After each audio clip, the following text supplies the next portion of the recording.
হানিফ সরকারকে দিয়েছেন গুরুর ভূমিকায়, আমি চন্দ্র আমাকে দিয়েছেন শিষ্যর ভূমিকায়। বন্ধনা আসর থেকে একটা পালার গান করে আমাকে বসতে বলছেন। তা আমি সেদিকে লক্ষ্য রেখে গুরু শিষ্য পালা যেহেতু আমাকে শিষ্যের পালায় রেখেছেন, আমি শিষ্যর পালা অনুযায়ী একটি গানের মধ্য দিয়ে দয়ালের কাছে কিছু কথা রাখবো। তবে গুরু শিষ্য পালা, এই পালাটা এমনই একটি পালা, যত পালা করি না কেন সব পালার শ্রেষ্ঠ পালা গুরু শিষ্য পালা। শরিয়াত মারফত পালা করি, নবুয়ত বেলায়েত পালা করি, হাসর কিয়ামত জীব পরম যেই পালাই করি না কেন লাস্টে এসে গুরু শিষ্যর ভাব বিনিময়টাই চলে আসে। তো আজকে সেই শিষ্যর পালা আমাকে দিয়েছেন।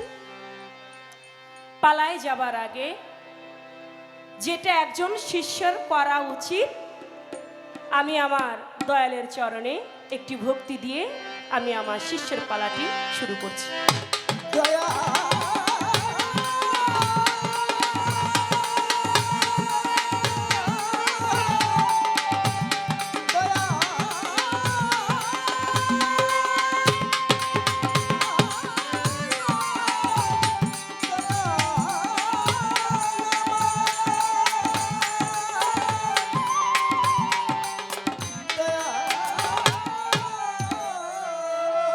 গুরু শিষ্য এটা এমনই একটি পালা, আমি যদি আমার অভিনয় দিয়ে আমার পালা থেকে যদি বাস্তবায়ন না করতে পারি তাহলে আমার জন্য গুরু শিষ্য পালা না। গুরুর কাছে কেন যায়, গুরুর কাছে যাওয়ার বিষয় আদি অনেক কথা থাকে। তো আমি আজকে আমার দয়ালের কাছে একটি গান রাখি, গান দিয়ে কিছু কথা আমি রাখবো।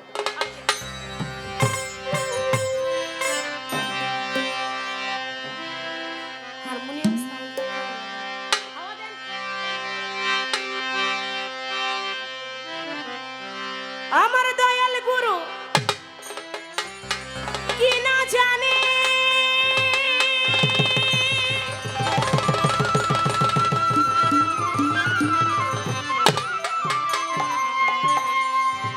আমার দয়াল গুরু কি না জানে, আমি বিশ্বাস করি মনে প্রাণে।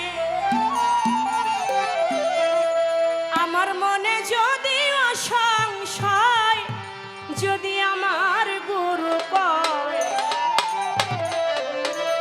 শোনা কথাও বিশ্বাস করতে হয়।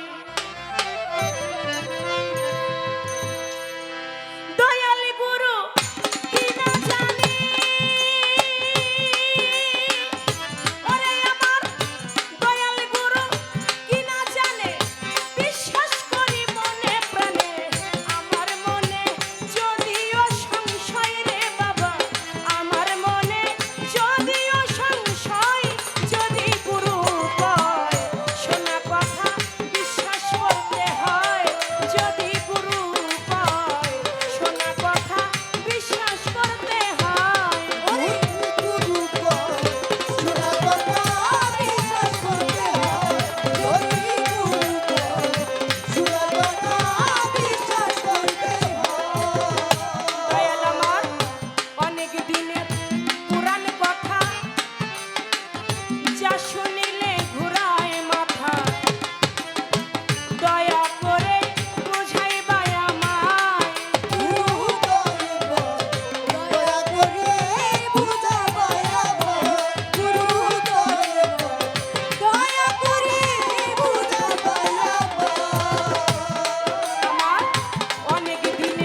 কিনা জানে, আমি বিশ্বাস করি মনে প্রাণে, আমার মনে যদিও সংশয়, যদি আমার গুরু কয় শোনা কথা বিশ্বাস করতে হয়।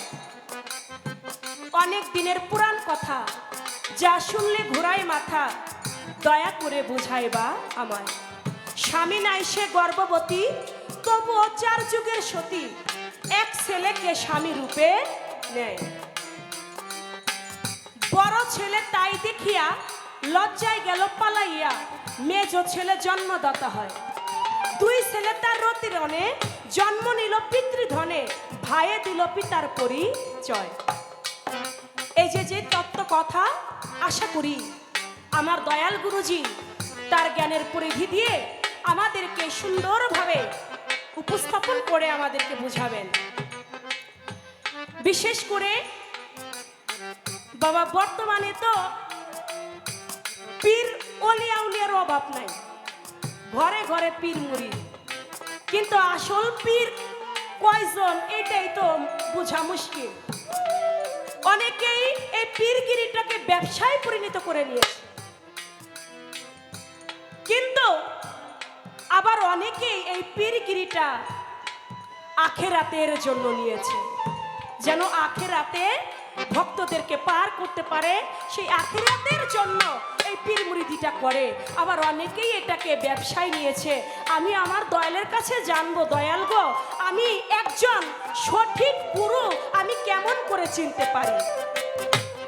এই পৃথিবীতে 2টা ঠকা কোনোদিন উঠে না। যদি কেউ বিয়ে করে জীবনে ঠকে, ওই বিয়ের ঠক সারা জীবন কাটলে ওইটা উঠবে না। আর যদি কেউ পীর নির্বাচন করে ঠকে, ওর ঠকও কোনোদিনও উঠে না। আমরা যারা আছি, আমরা যেন একজন সঠিক গুরু পাই, আমরা যেন একটা পথভ্রষ্ট গুরুর কাছে হাত ধরে সেও বিলডাঙ্গায় ডুববে, আমাদেরকে নিয়েই বিলডাঙ্গায় ডুবাবে, এইটা আমরা চাই না। আমরা সঠিক গুরু কেমন করে বুঝবো যে না এটাই একজন আসল আল্লাহওয়ালা, একজন হানিফ সরকার?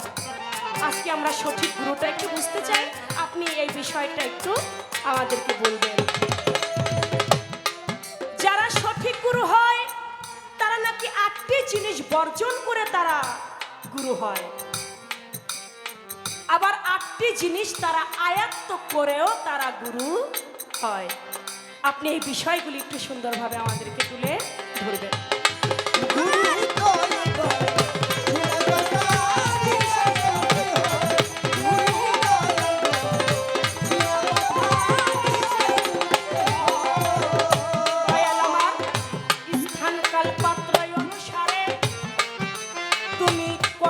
জবাব দলিল মতে না জানিলে সত্যই মিথ্যা হয়।